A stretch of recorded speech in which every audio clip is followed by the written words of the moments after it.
Alright, Shalom. Before I start, I'm going to give all praises to Yahweh, Bahasham, Yahweh Shai, Bahasham, Rukhakhurash. The honors to the elders and apostles of Great Millstone. Peace, blessings, and salutations to all the elect Akim. Wa'akwath, learning, teaching, and truth and sincerity. Another video to the Spirit. Your brother Malak from GMS Detroit. Alright, this video right here. You just had something happen recently. A particular old slave plantation burned down. All right, I'm just going to be highlighting it. And something that people like to say, those retarded jakes who believe that so-called Negroes are indigenous to America. Well, if we came over here on boats, where's all the boats at? Well, here's the evidence of the fact that we were slaves here. The fact that this plantation burned down and it's catching attention in the media is proof of the horror show that we experienced in the Americas, and specifically that Southern Kingdom, the so-called Negroes experienced in the continent of North America, right, where we were mainly captive. And then I have another clip highlighting some other things that they've done. All right, you also had recently, I did a video on this, maybe within 6 months, right, 3-4 months ago. You had a former, it was a HBCU, but before that it was a breeding plantation where they made slaves have sex to produce children, right? A little known fact that they actually did have those. So Esau's wickedness is coming to bite him, right? He can't hide and cover up the wickedness that he did. And the Heavenly Father is, he's being made naked and bare before the world. So let me let these clips play. Start with my mans. Breaking news! The largest remaining slave plantation has burned down. The Nottoway Plantation in Louisiana, which once housed hundreds of slaves, was a popular destination for weddings and parties in modern times. Breaking news! The largest... A popular place for weddings and whatnot. Showing you, y'all, they're proud of what they did. All right, also, I've done videos on it, and brothers have, the apostles have. When the towers went down in New York, guess what was under it? A slave ship. I forget the name of it, right? These people, this is what built America. Our black and brown backs with drops of blood and sweat rolling down it. This is the history of this land and of this country. And for this history, they have a punishment in which they cannot escape. This is why they want to silence us, right? They want us to shut up. They want us to go away. They gained all of their success. They gained their power, but they don't want to deal with the repercussions of gaining a city by blood. Habakkuk. Let me go get that. Habakkuk. That's going to come with a price, which they're trying their damnedest to avoid, to pretty it up, right? Oh, come here and take pictures. Look, this pretty. That was a slave house. People suffered in there. Families were separated there. And here go you idiots having weddings and going on tours and whatnot there, right? They make light of our oppression. Habakkuk 2, go right to it. Hey, verse 12. I pulled it recently, but I got to pull it again. Habakkuk 2:12. Woe to him that buildeth a town with blood, and establisheth a city by iniquity. So this man established this land by iniquity. And we already know what Numbers, the 35th chapter says. The land cannot be cleansed of the blood that is shed therein, but by the blood of him that is shed it. Numbers 35 and 33. Don't even need to go to it, right? Off the heartbeat. Esau, Edom, the so-called white man, the reason why they have such a heavy racial conscience and they just want the minorities to shut up and go away is because subconsciously in their spirit they know that There's going to be a payment for this. And once again, that's the spirit of Esau in general. He's gone around doing evil, and he knows that he has to pay. He's hoping that he doesn't, but he knows that he does. Let me get that. Let's get that with Lamech, right? The curse of Cain was, or the mark of Cain was leprosy, right? His pigment was taken from him.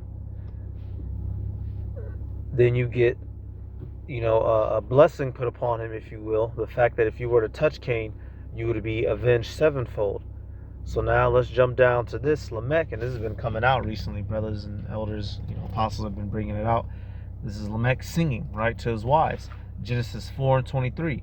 And Lamech said unto his wives, Ada and Zillah, polygamy. How about that?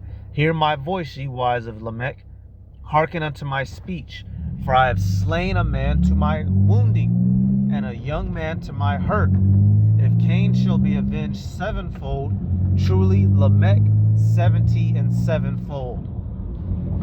So this man Lamech whacked somebody, and he said, damn it, if my forefather Cain was avenged sevenfold, I'm going to be avenged 77fold. That's the spirit of Edom. The spirit that was in Cain went on to be the spirit that was in Esau, and we see this mentality continued on in the so-called white man today. They do wrong, they kill, they slay, they murder, and they just damn well know if you touch us, you gonna get it back and some.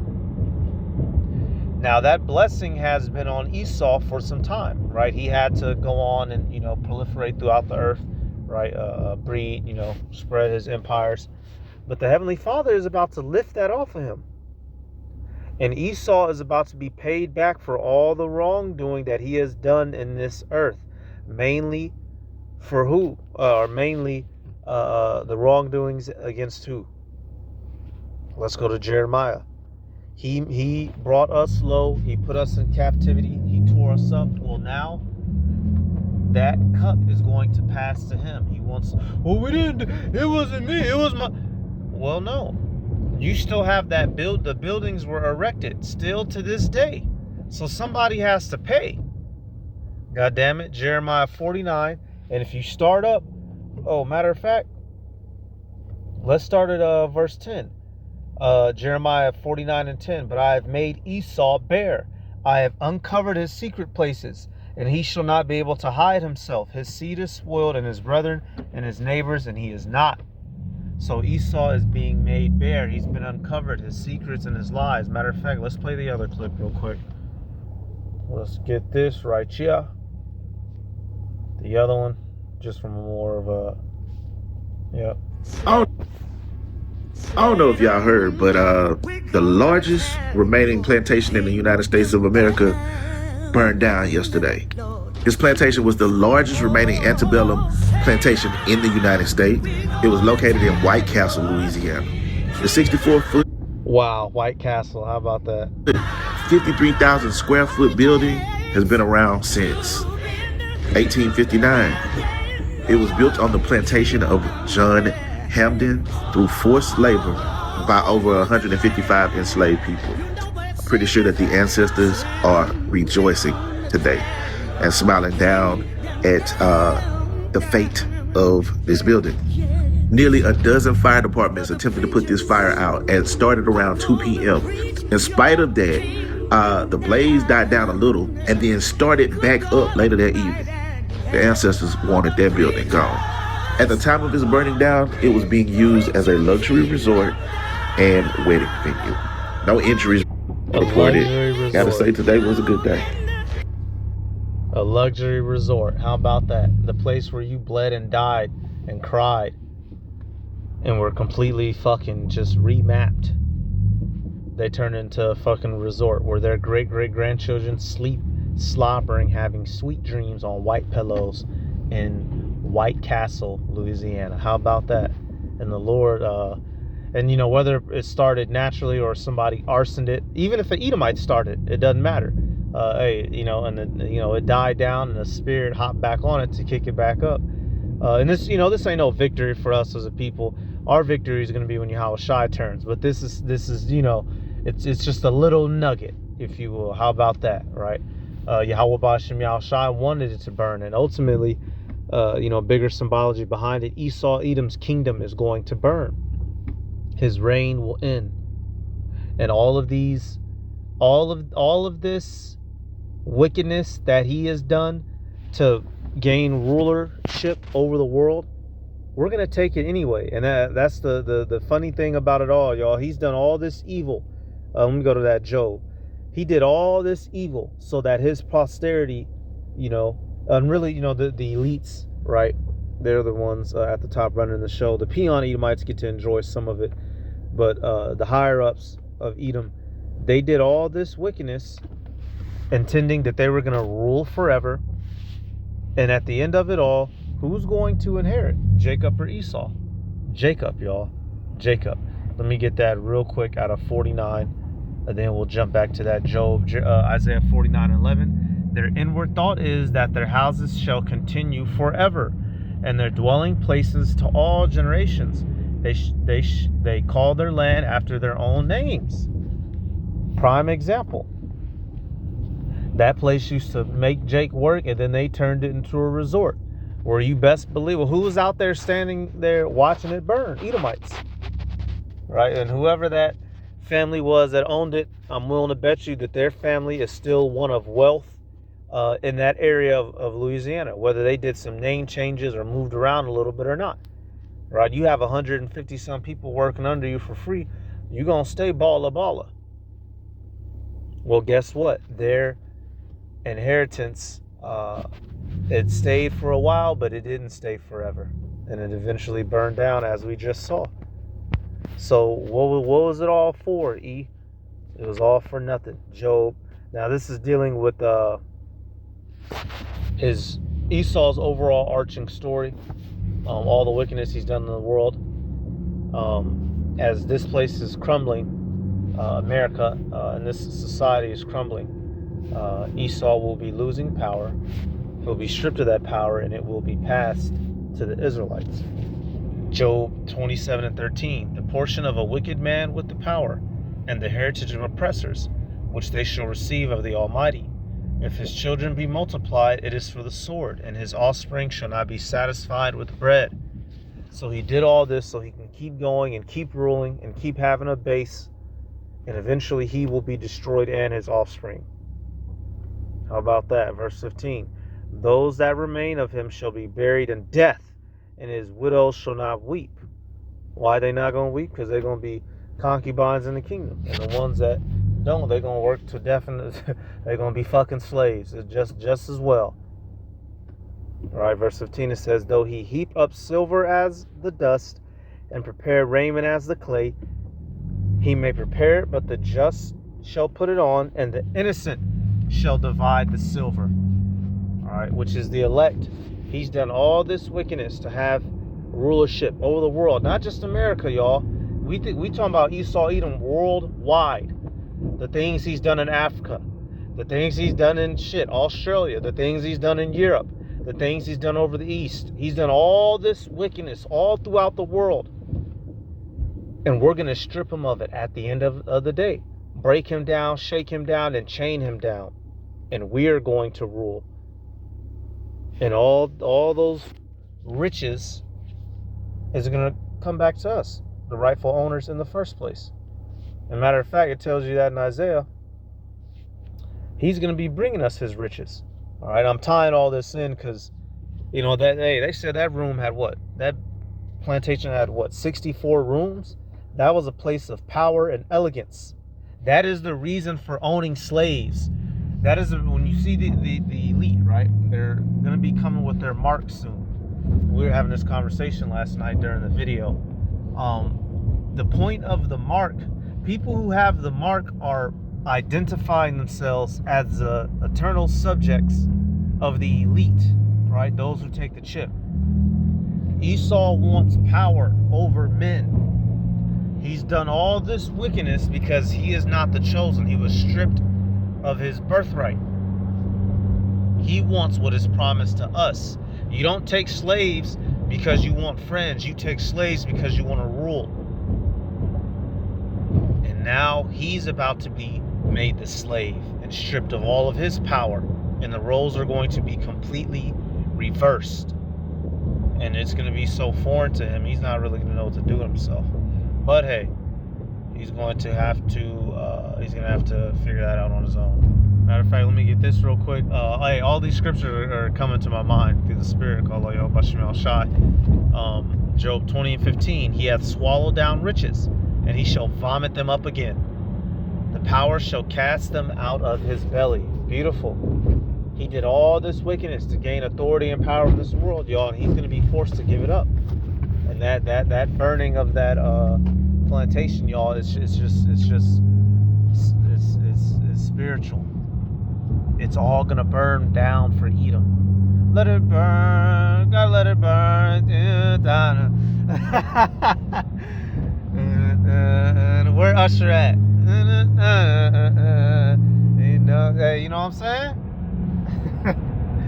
Put that boy out there in the rain with that big ass radio. Esau gotta let it burn. All the benefits that he received, he's gonna lose it all. It's all gonna burn. He's gonna have to give it back to us, and we gonna whack him in his goddamn head. Milk Gentiles. I know it's Isaiah 60. I just want to speed it up. Yeah, that's what I thought. Isaiah 60 and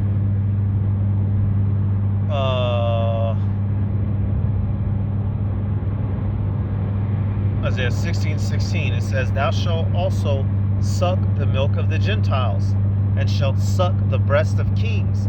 And thou shalt know that I am Yahweh, am thy Savior and thy Redeemer, the mighty one of Jacob."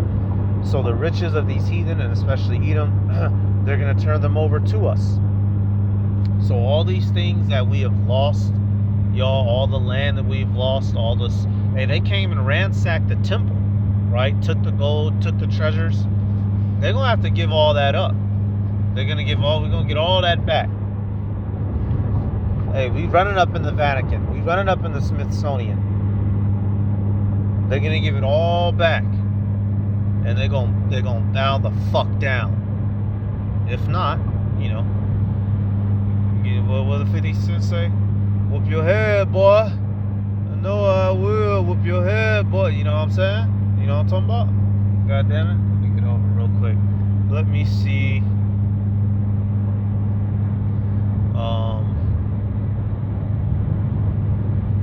Just want to double check.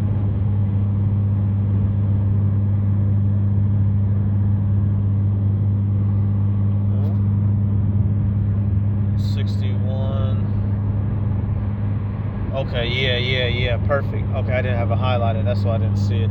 Now, I just did a video dealing with this Isaiah 61. Now we're using this verse, right? I think it was that last night, the fact that they're going to be building up our kingdom. Guess what else? Isaiah 61:6. It says, "But ye shall be named the priest of Yahweh Bashem Yahushai. Men shall call you the ministers of our power. Ye shall eat the riches of the Gentiles, and in their glory shall ye boast yourselves." All the things that they've taken from us, they're going to have to give it back. Now, we know America's going to be completely destroyed. We don't want this land back.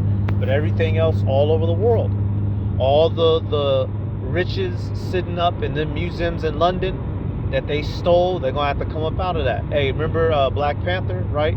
He was in the museum, and she gets to explain it, some of the artifacts, and he breaks it down better than her. He's like, that's not where that came from. That thing, and it had that mythical vibranium in it, which you devils stole. So now you devils, you're being forced to accept the fact that you come from a lineage of evil, and you're subconsciously all awkward and bent out of shape about it. That's why you have black fatigue. You want us to leave and to shut up. You want to be able to enjoy America in silence. That is not going down like that. And so I'll actually end it there. I had another video, but I kind of took it elsewhere.